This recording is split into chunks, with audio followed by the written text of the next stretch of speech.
আমাদের সমাজে যখন কোনো সম্মানিত ভদ্রলোক তাদের বাসায় আমাদেরকে আতিথ্য গ্রহণের অনুরোধ জানান, সেটা হতে পারে যে কোনো উপলক্ষ, বিয়ে বা শুধুমাত্র শুভেচ্ছা স্বরূপ দাওয়াত।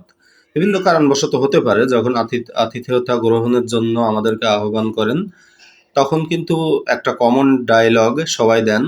সেটা হলো যে, আমার বাসায় আজ 4টা ডাল ভাতের ব্যবস্থা হয়েছে। আপনাদের সবাইকে আতিথ্য গ্রহণের বা দাওয়াত গ্রহণের অনুরোধ জানাচ্ছি।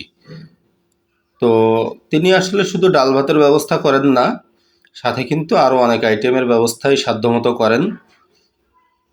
তো এই মসুর ডাল সকল ডালের ভিতর কিন্তু স্বাদে, পুষ্টিগুণে এবং সুগন্ধে সেরা। মসুর ডাল যখন আপনি রান্না করবেন তখন দেখবেন যে মাছ মাংসের কাছাকাছি একটা সুগন্ধ বা সুরভি আসে। অন্য কোনো ডালে কিন্তু এটা পাওয়া যায় না।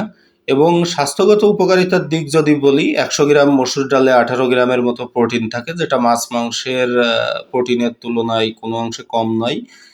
এবং মসুর ডালে রয়েছে উচ্চমাত্রায় ফাইবার, যেটা আমাদের হজম এবং কোলনকে পরিষ্কার রাখতে সহায়তা করে।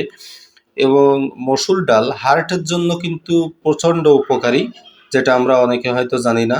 মসুর ডালের যে উপকার সেটা হলো যে আমাদের আর্টারি বা ধমনী থেকে ক্ষতিকর কোলেস্টেরলগুলো ক্লিয়ার করে ধমনী পরিষ্কার রাখতে সহায়তা করে, ফলে রক্ত চলাচল এবং হার্টের হেলথ ভালো থাকে। আর এই মসুর ডাল বা যে কোনো ডাল আমরা কিন্তু খেয়ে খুব বেশি হজম করতে পারি না, আমাদের ডাইজেস্টে প্রবলেম হয়। এর কারণটা হলো ডালে আসলে এক জাতীয় কার্বোহাইড্রেট থাকে, যেটা আমাদের পাকস্থলী বা অন্ত্রে গিয়ে ভালোভাবে ভাঙে না, ফলে প্রচণ্ড গ্যাস উৎপন্ন হয়। এছাড়া আলফা গ্যালাক্টোসিডেসি নামে একটা হজমের এনজাইম আছে, যেটা লেগুমস জাতীয় খাদ্যগুলো হজম করতে সহায়তা করে, যেটা আমাদের পাকস্থলীতে কম উৎপন্ন হয়।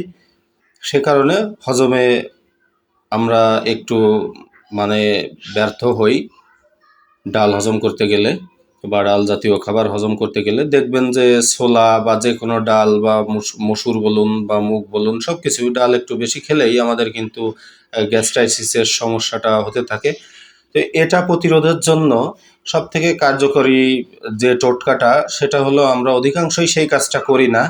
তো এটা করতে হবে, তাহলে আমরা ডাল কিন্তু একটু সহজে হজম করতে পারবো এবং একটু বেশি কনজিউম করতে পারবো। তো সেটা হলো, যে কোনো ডাল রান্নার অন্তত 8 থেকে 10 ঘন্টা আগে ভিজিয়ে রাখবেন পানিতে, তারপর রান্না করবেন। দেখবেন যে ডালে হজমে কোনো সমস্যা হচ্ছে না। সাথে যদি একটু প্রেশার কুকারে, মানে 8-10 ঘন্টা ভেজানোর পরও একটু প্রেশার কুকারে দিতে পারেন, তাহলে কিন্তু একদমই দেখবেন যে প্রবলেমটা হচ্ছে না। তো ধন্যবাদ সবাইকে।